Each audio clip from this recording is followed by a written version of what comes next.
Welcome to Cut the Bull, an insightful podcast which addresses the news of the day and the cultural issues plaguing our society, bringing logic and context to these topics and discussing solutions too real for mainstream pundits.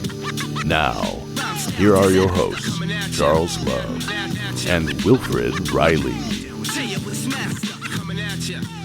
Hello and welcome to Cut the Bull. I am Charles Love alongside my co-host Wilfred Riley, and our guest this week is Larry Schweikart. He is America's history teacher, historian and author of several books, former college professor. Those books include Dragon Slayer, which I don't see behind you, but that was a good one. A Patriot's History of the United States, which is in his fifth, is one of the most successful American history books in his fifth edition, 41st print. And he's joined us this time to talk about his most recent book coming out this month, A Patriot's History of Globalism, Its Rise and Decline. So I hope there's some hope in there and we get some good stuff at the end. Larry, welcome to the show. Thanks, Charles. Yeah, you're right. We kind of tout this as part history, part hope. I think one of the biggest problems facing people who want change in this country today is a kind of spiritual defeatism that I see spreading. They're going to steal elections. There's nothing we can do about school boards. There's nothing we can do to change the woke culture. It's just kind of a helplessness that I see a lot of people have. And there's good reasons for hope here that these people can be beaten and these things can change. Well, that's great. But let's start at the beginning. So why did you think it was important to write the book? And, what is globalism? I know many people may have different definitions. Yeah, that's a good question, a good starting point, because one of the things I did was, after I looked at what all the experts said was globalism, which is basically control of the masses by a few international elites. Mm-hmm. I asked a whole bunch of people on Twitter, maybe 20 of them, well, how would you define globalism? And they gave me basically variations of that answer, controlled by elites over the economy, over medical facilities, over politics and whatnot. So it has been a big topic in the last 10 years. Maybe not too much before then, but ever since you started seeing a lot of news about Klaus Schwab, the WEF, the International Monetary Fund, groups like this, Davos is in the news all the time.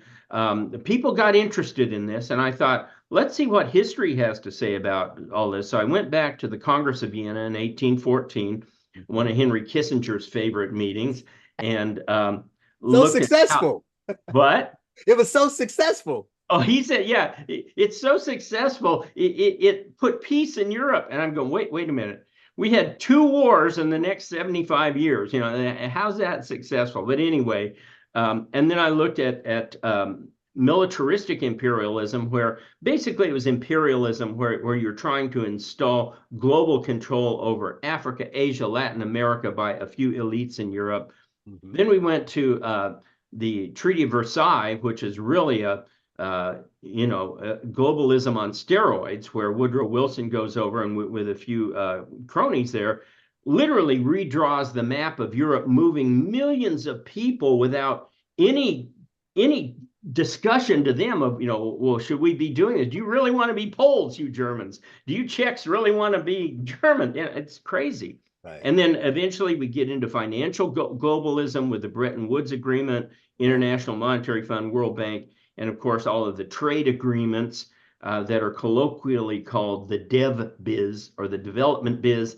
Right. I end up in medical globalism, of course, with the China virus, the COVID vax, and then the WHO, not the rock band, not the WHO. We won't get fooled again, though. Yeah, the bad WHO, not the good WHO, and end up with climate change globalism with all of the celebrities, and then the last chapter is a chapter about hope. It's starting to unravel everywhere, from Davos to the change in governments to more populist governments to people saying we won't get fooled again with the vax. I mean, those saying that they'll take another vax is down to 1%, right? And so I see a lot of hope out there for resisting these forces. Well, what are your thoughts on what he said about globalism, whether it be the genesis or how it's being used today? Yeah, I mean, as a political scientist, I think it's one of the better breakdowns I've heard. I mean, obviously, the interconnectedness of the world has increased greatly over the past century, the past few decades. And I mean, the idea of the nation state is kind of challenged by that, right? I mean, so, and most people don't want it to be. That's the thing. I mean, if you look at the French protests, the Danish protests, I mean, America, go back to the Tea Party, Occupy, most people think they have plenty of problems in their own country and they want to solve they want to solve their own issues among what's the old definition of a nation of people living in one place, same people in the same place. Right. So globalism is stoutly resisted by most people, but it is ardently pursued by the elites around the world. And this is the real, James Lindsay's good on this. Our guest today is good on this, but this is the real subsurface cause of a lot of tensions around the world. Why is the curriculum so similar in American and Mexican and Canadian schools containing odd sexual content? I mean, there's probably some obscure UN agency that's drawn this up. I mean, so I guess and our job here is to interview. So I mean, Larry, how do you think increasing globalization in the current state of globalism will impact the USA? What are the biggest threat vectors out there? What's your take? Well, I would say probably the two biggest threats are the World Health Organization and its attempts to control all medical activities within a society, number one. And number two, I think it's probably the climate change agenda, which I do believe now is on its heels. For the first time in 30 years, I think these guys are on their heels, but still, they're still pushing this 2035 junk.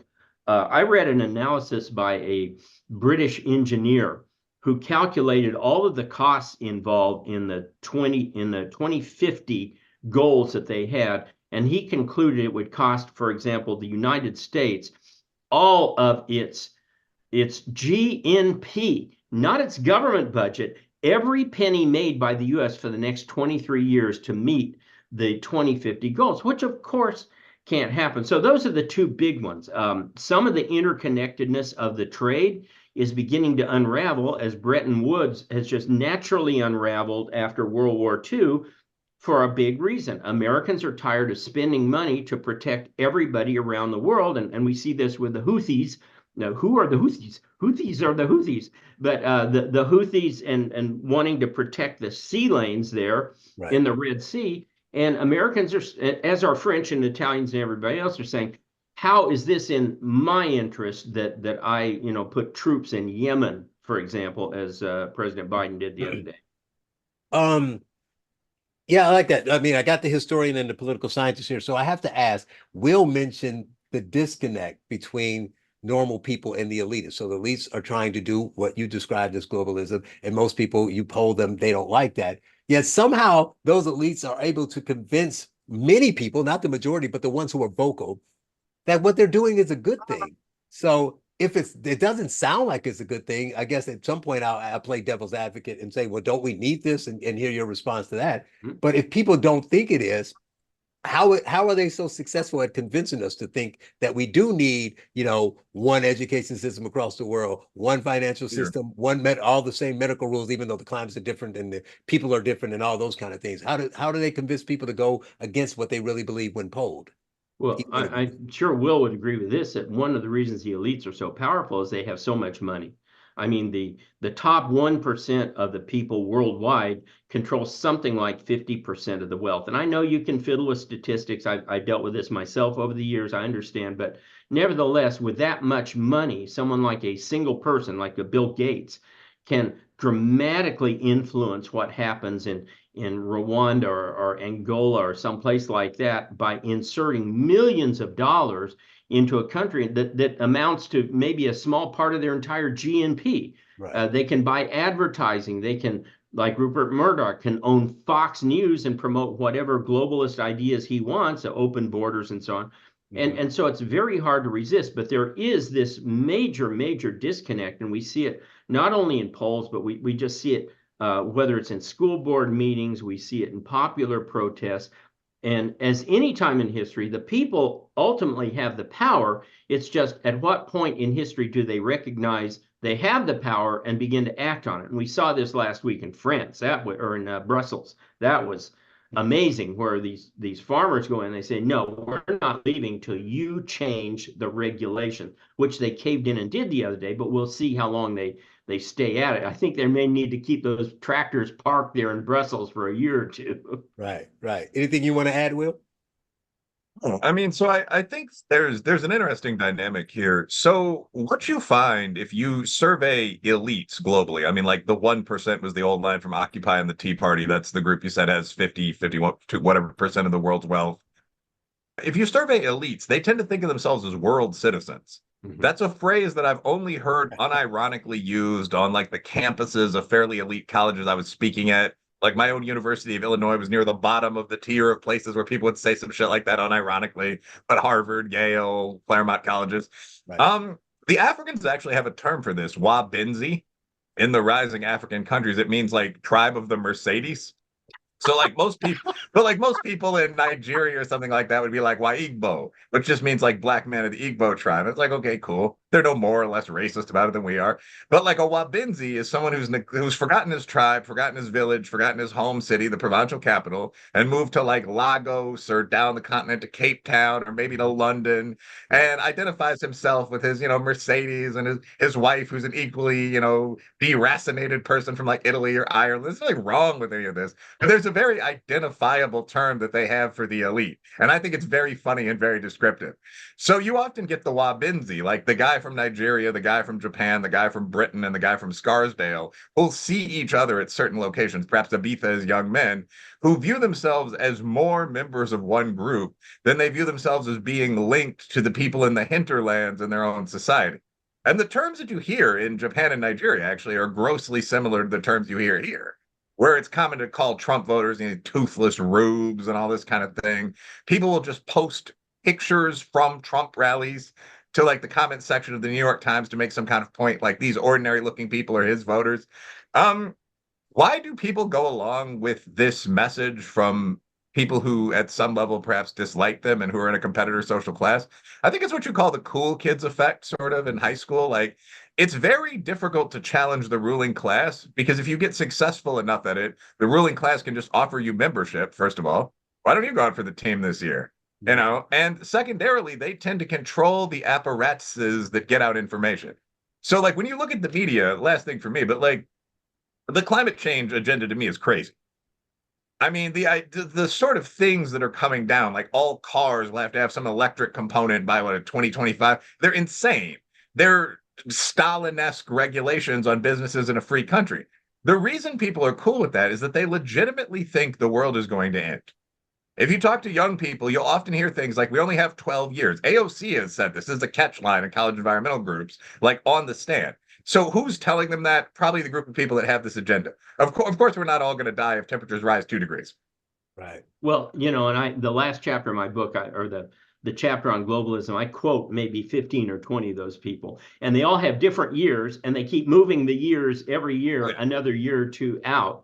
But yes, you're absolutely right that they do see themselves as having more in common with someone from another country who believes as they do, as opposed to their own countrymen. The old thing in America had long been flyover country, although that's disappearing a little bit because we're getting more of an urban, non-urban division here in the country, that people who actually kind of have to do something besides sit in a pod all day are starting to, have different ideas.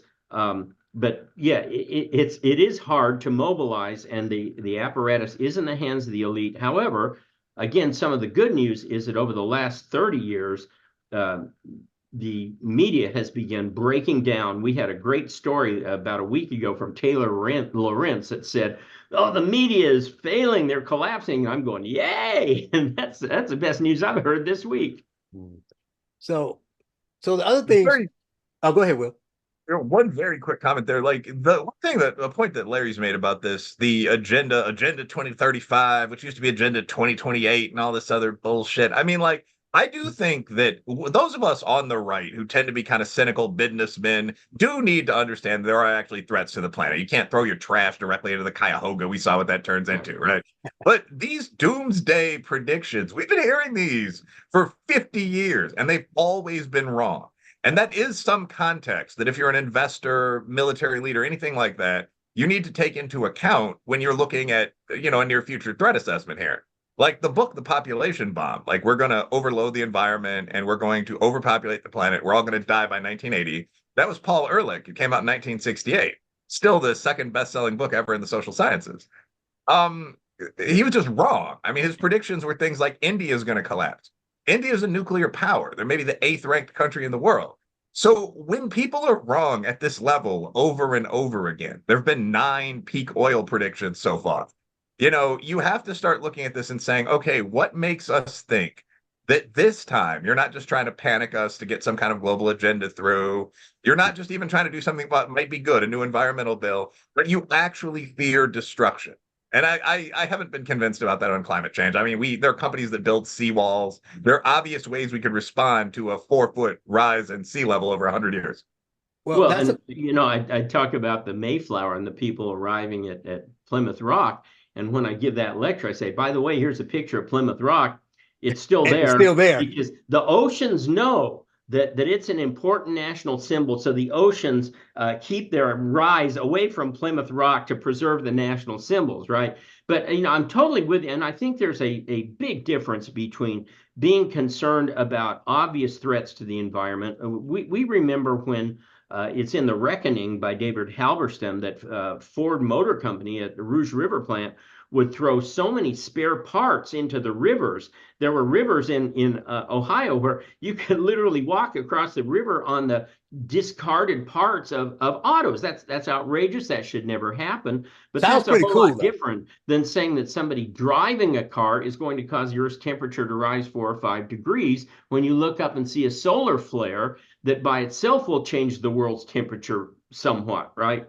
But I think Will, one of the most interesting things is this, why don't people believe the evidence in front of their eyes? And there have been numerous social science studies on this, that sometimes you get to a point in society where they will not believe actual factual evidence no matter what you show them. There's a term for this, I forget what it is, you probably remember, but they get this internalized thing that says, well, I'm just not going to believe that. And a lot of it, just to go to a biblical perspective, is that people don't want to admit they're wrong. Because once you say I'm wrong about one thing, it means you possibly could be wrong about a lot of things. And so they just kind of dig in and say, oh, the planet's going to rise 10 degrees in temperature if we don't stop it now. Right. And of course, if you can make up a number and no one challenges it, and you don't get penalized for moving the goalposts, why wouldn't you do it? Now, I want to go to you.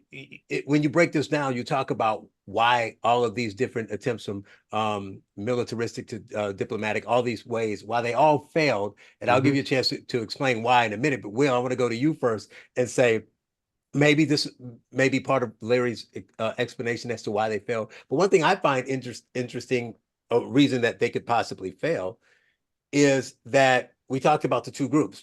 So we talked recently about is Black History Month, talking about culture and Black culture and all these other cultures, and African American, Asian American, Hispanic, all this culture. So at the same time, what people are trying to say, they're trying to push that we're world citizens. We need equity. We need everybody to be the same. Then when they pare it down a layer, everybody goes back to, well, we want to, hold, which is totally fine, and preserve our particular culture. So you can't really say that we're all the same, but then let's highlight all the stuff that we're different. So from their end, they kind of realize that they're saying one thing on one hand and the other, but then on the elites end, they're trying. Now I talk about, Larry was kind enough to let me write a blurb about the book. And what I talked about was the different ways they did it, right? So some of them wanted power and control. Some of them really thought they were helping, but when they realize it's not helping, right, they won't admit that they're wrong, like you said, and they double down. So you have them doing these things. My favorite, he talked about his biggest concern being the WHO and medical and those things, but the ones that most glaring to me are the financial and the DevOps, right? So everyone knows you flood all this money to these countries. They don't get the money. It doesn't help. No one talks about it. They rinse and repeat, right? So from that standpoint, they're failing basically because they're not really concerned as much about whether it works or not as they are about what it feels like to be doing good, quote unquote. And so that part of the problem that you see, Will, and why these attempts to make the world all even, why it fails. Sort of. Yeah, I mean, one of my basic points is that it's important to have an honor code in life, but it's also important not to take abstract moral principles too far. Mhm. Many of them aren't ultimate in any real sense. So when you say, and there's a reason I'm rambling about this, but like when you say, for example, do no harm, that can't extend to enemies in war, that can't extend to prey animals. Like when you begin to take that to its logical extent, you run very rapidly into the law of diminishing returns. Like you start doing things that don't make sense. Like you have humans eating an all vegetable diet and living for a shorter period because you are not doing harm. And that the results are absolutely negative. So I guess like a lot of the things that the elite believes are stupid. In fact, elites, Tom Sowell is pretty good on this. I mean, he points out that elites are on average smarter than the ordinary, again, country lawyer or skilled housewife, but only by about 5, 6 IQ points. And they're a very small group. They're, again, half of 1% of the population or whatever. So they're prone to stupid, faddish ideas. And I mean, this goes back over the ages, courtly love and the more innovative religious cults and so on. And today, the woke stuff seems to kind of play that role. Like that's very much an upper middle class on up belief set. So the idea that like every group with its own haircut is entitled to a nation state is something that seems to be popular in the UN when I read the transcripts of their recording of their proceedings. Most people understand that that's very problematic, that like an all black or all redneck or whatever America, Appalachia as a country would rapidly be a third world state. I Mhm. mean, the Mexican border states by themselves and so on. So, if they're serious about that, yes, the elite focus on this stuff like gender ideology is going to be very damaging to any project of unifying the world. Right. Like the Islamic world, Muslim men, and I'm totally with them on this, aren't going for that at all. Right. Um, the question really is whether that stuff is taken seriously or whether it's kind of a distraction. Right. Like how much money does the UN spend on gender identity programs in Pakistan as versus how much money do they spend on Agenda 2035 or whatever? Mhm. I mean, I would say it's probably, $1 to $2,000. Like there are serious amoral guys like Bill Gates and a sheik and a former British prime minister in a room that are coming up with plans that will impact what you can drive. And I don't really know how much like Azerbaijani self-recognition really gets into those meetings. That's kind of the parasite that rides on the big bull when you look at how this plays in corporate America. So on. The only problem is that it is very damaging if you're on this. Actually, this is a good last sentence. A lot of the things that are very damaging if you're on the ground, like mass immigration. I went to a high school, East Aurora Senior, that was mostly tough black kids and tough white kids through like the 80s. In the 1990s, we had mass migration and we started seeing a lot of tough Hispanic kids come in from south of the border. This East Aurora is now about 40% Hispanic. The results are what you'd expect. There was a lot of extreme violence and also a lot of love relationships and so on. I love Hispanic culture. But the actual impact on this working class neighborhood was pretty negative. And I don't think that the people that were authorizing mass immigration at that time, that people are signing NAFTA, relaxing the border, really knew or cared that that was happening. When I got to U of I Law School later on, most of the people that I talked to, their impression of immigrants was like, oh, they're such great nannies. And I imagine that would be more intense on the East Coast. Like they didn't have to fight them. Like they're great guys. Like we all get along now. No one's wearing their Dorsey Jackson boxing anymore. But that was a real negative experience that doubled crime in that community. So I think a lot of this stuff is kind of tacked on to bigger agenda issues, but it has a real impact on the ground. I guess that would be my point. The They're gender thing, for great example, nannies. 10,000 kids so far. They're great nannies. But Larry, so talk about in the book why you say they Are fail, they and really, then man? piggyback that to what's different in general, why they fail, and then piggyback on your 4 pillars of America and why America is different. Well, you had mentioned the financial. We've been talking about Yes, the yes. foreign aid and that kind of stuff, and I think this is probably one of the few areas where at least some people recognize that they've failed. You've got people like William Dichter and Thomas Dichter, William Easterly, people like that who used to be in what was called the dev biz and Right. know how it works and have been writing tell-alls and exposés showing that this money doesn't accomplish anything that it purports to do, and often causes far worse dislocations to the native people that it's being foisted upon. But not just that, things like Tom's Shoes. There's a great video from Acton Institute called Poverty Inc., in which they looked at groups like Tom's Shoes that go in and deliver shoes to all of the natives. Well, that's wonderful, except now you've driven out the few shoemakers or the few shoe producers who were in that area who would be there 2 years later when Tom is all gone. It's somewhat comedic, if not tragic. You remember Sam Kinison would go into this routine about somebody filming the poor child in Africa with the flies all over. And he goes, Yes. "You're standing right there. Give him a Give him some sandwich. food." Give him a sandwich." And so I think they are starting to see that. The problem, though, with the dev biz is that now there are thousands upon thousands of these workers in all these countries whose living depends on them, quote, helping others. And so there's this entrenched bureaucracy now that has to feel good about what they're doing, whether it is or not, because their very livelihoods are depending on that. You're talking about admitting it. Wasn't there a major, was it Live Aid? Wasn't there a major country where they raised all that money and they had to admit that none of it was, that was probably the big open fiasco that everybody knows about, right? Well, virtually all these organizations are like that. Their overhead costs often eat up 80 to 90% of their budgets. This is true even in many churches. It's always because the motivations supposedly are good. Now, I don't trust Bill Gates's motivations, but he says he's got good motivations. So, all right, he wants to help people, maybe. But Ronald Reagan used to have this great saying that the worst words in the American language were, "I'm from the government, and I'm here to help you." And now we could apply that to do-gooders like Gates and others, like the people at Davos. And it's a real danger now.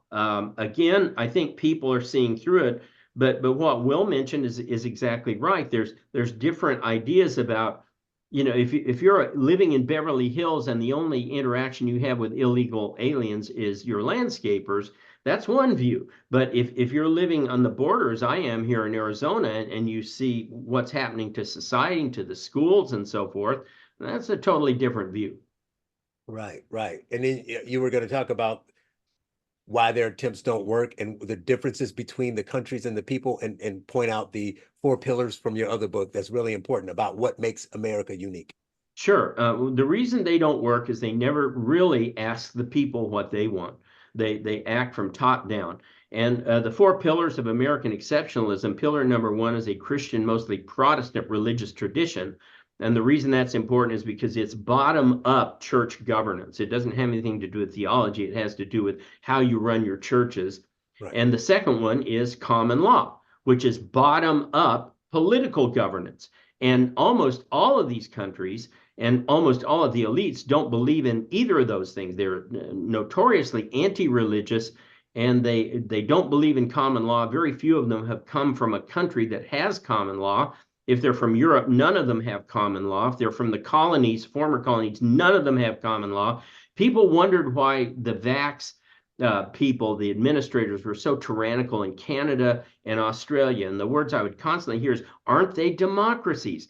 Yes, they're democracies, but they have no experience with bottom-up democratic principles because England governed them top down as part of their empire. So even though supposedly Canada and Australia are democracies, they haven't had as much practice at being a democracy as we have. We've had almost 300 years practice in being a democracy. Right.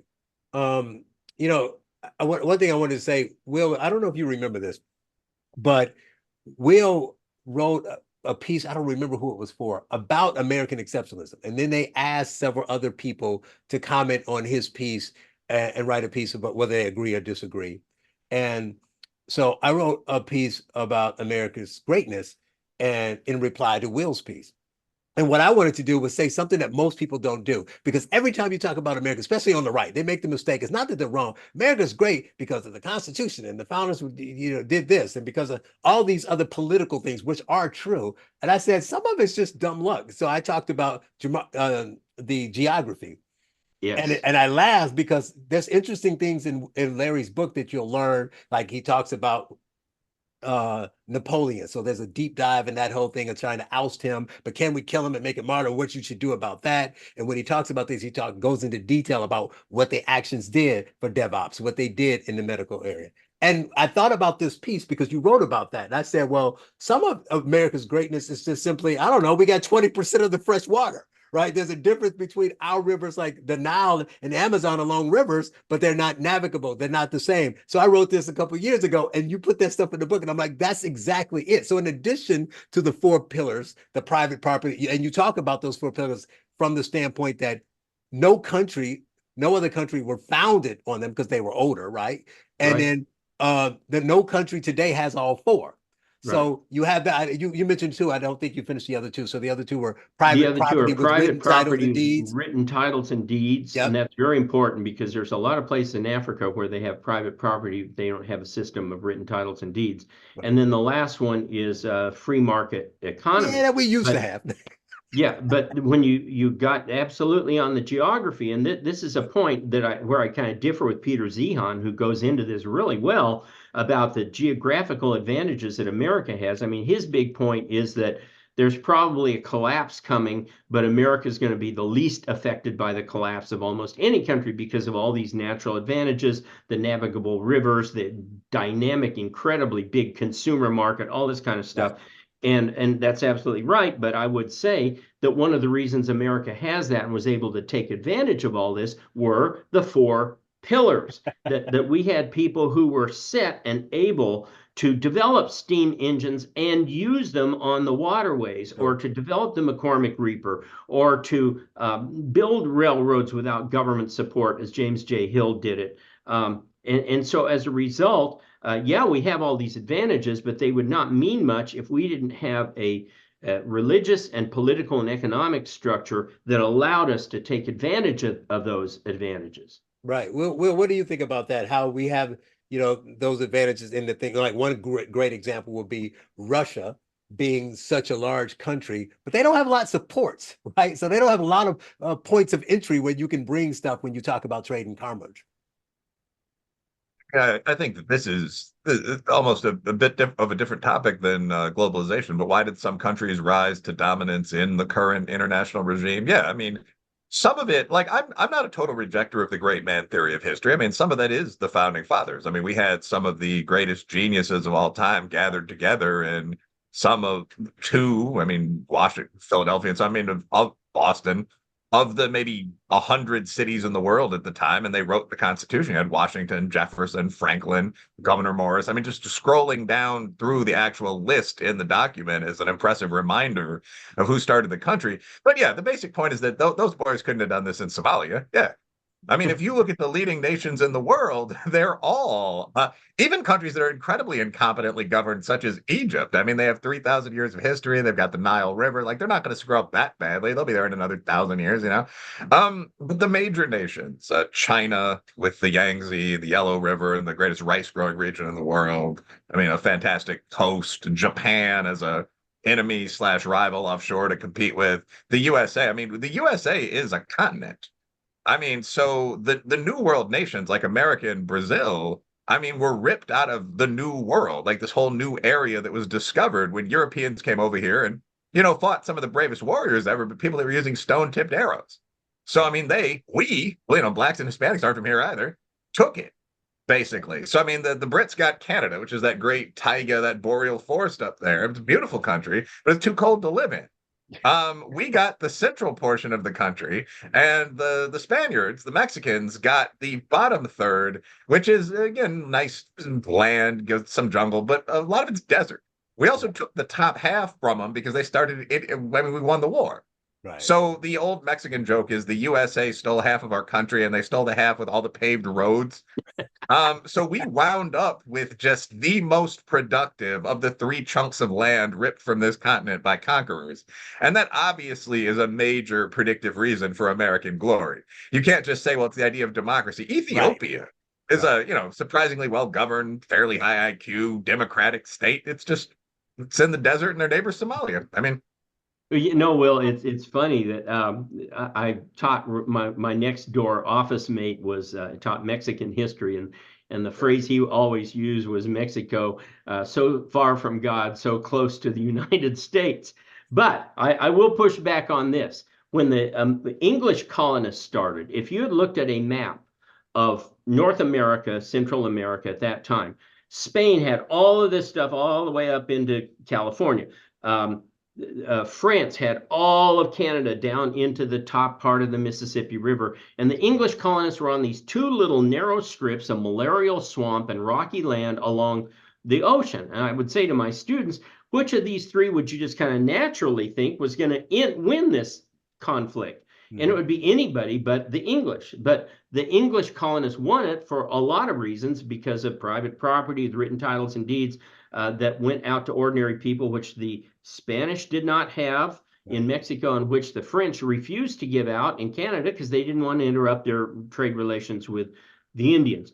The point is that all of these things fit together, and they're cohesive, and that's why we have history and kind of not a narrow sociology that can explain one element but can't explain all elements working together.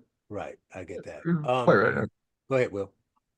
Oh no, I said yeah. Basically, that's right. I mean, so obviously, one of the reasons that modern America, like post World War I America, became a world power is that we had the resources of a continent to draw on. But yeah, I mean, it was brilliant and sometimes conniving leadership by the founding fathers, the military men around them, and so on, that first beat off the English, where we to some extent introduced guerrilla warfare to the continent, fighting with native troops alongside us, and so on. Then, I mean, Jefferson Louisiana Purchase, we bought, stole, acquired, got through treaty. We didn't just rip off all the great native tribes. That's a calumny. But I mean, we got massive areas of land over and over and over again. And we got another massive tranche of land during the Mexican-American War. And that was obviously all due to good leadership. Yeah. And something, I mean, Larry's point is something I hadn't really thought about that much. The utilization of the land did require basic practices that were more common in British descended countries. They still are when we study them, than they are elsewhere in the world. So, I mean, private property and other things that you might not think of, like patents and trademarks and so on, is an essential baseline for really setting up any kind of modern industrial economy. So, yeah. Yeah, and you encourage people to go out and develop additional land, where the others, you had no incentive to go west, young man. Yeah. Well, I mean, also, like, even leaving aside the black slaves who everyone talks endlessly about, we also kind of went around the world like shanghaiing young men with false promises. Come over here and work for 23 years and you'll be free in a blacksmith, me lad. So I mean, one of the things that the USA did was bring over this endless stream of young male warriors, Ireland, Scotland, Norway, this quote unquote squareheads of Minnesota, just sending them over here. And I mean, like, in most of the Indian wars, more whites died than Indians. Yes. I mean, I just read, Not Stolen. It's a fascinating book, honors the warriors on both sides. But it's like fighting Rome, right? We had this endless stream of young warriors coming from these places in the world that the Iroquois and such couldn't even imagine. So, I mean, an American army could be beaten to some extent, and we would just put another one into the field. Yeah, so let me make 2 points about that. First of all, I mean, that's exactly right. But one thing that we did do that no other country that I could find in human history did is that on occasion we would take some of this land, like Mexico. We had Mexico City. We controlled it, and we go, that's okay. Take it back. Yeah, we control Cuba, and we passed a law saying you got to give it back.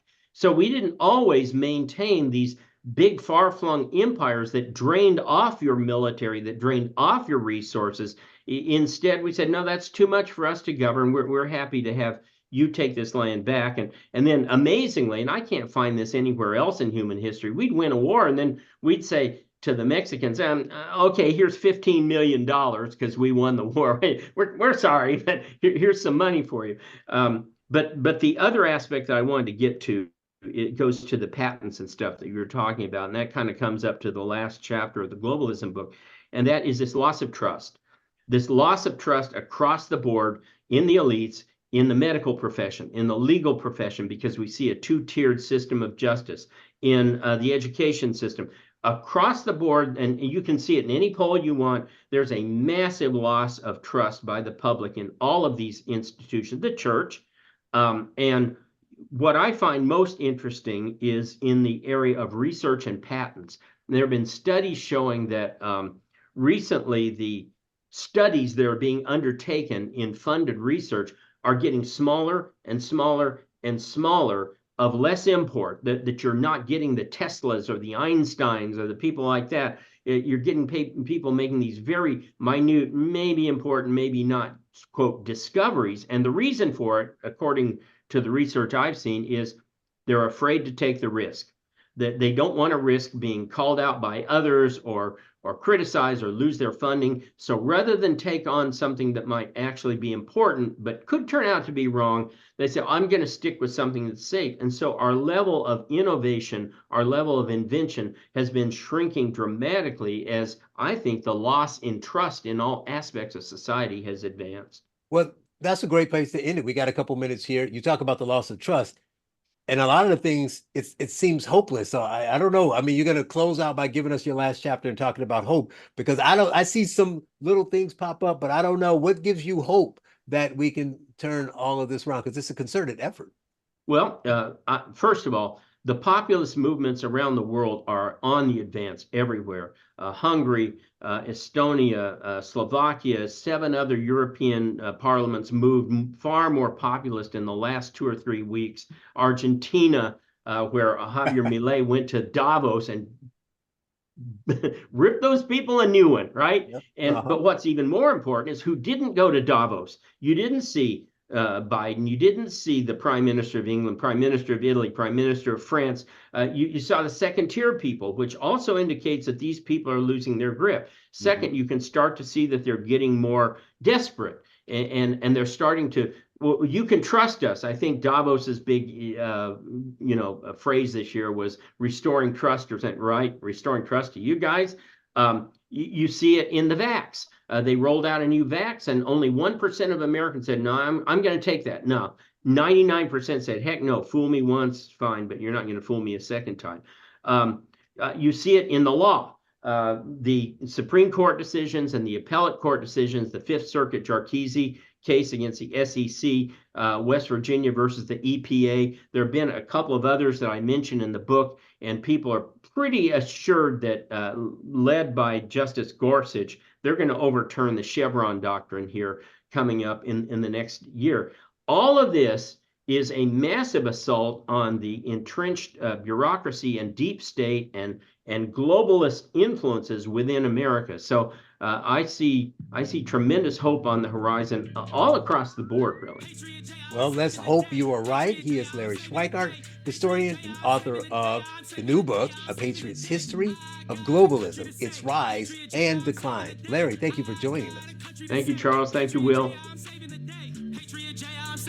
From you commies who let know you can't fuck with me. I got a country to save. God bless the US of A. Land of the free and a home of the brave. God get all of the praise. I got a country to save, cause I'm Patriot J and I'm saving the day.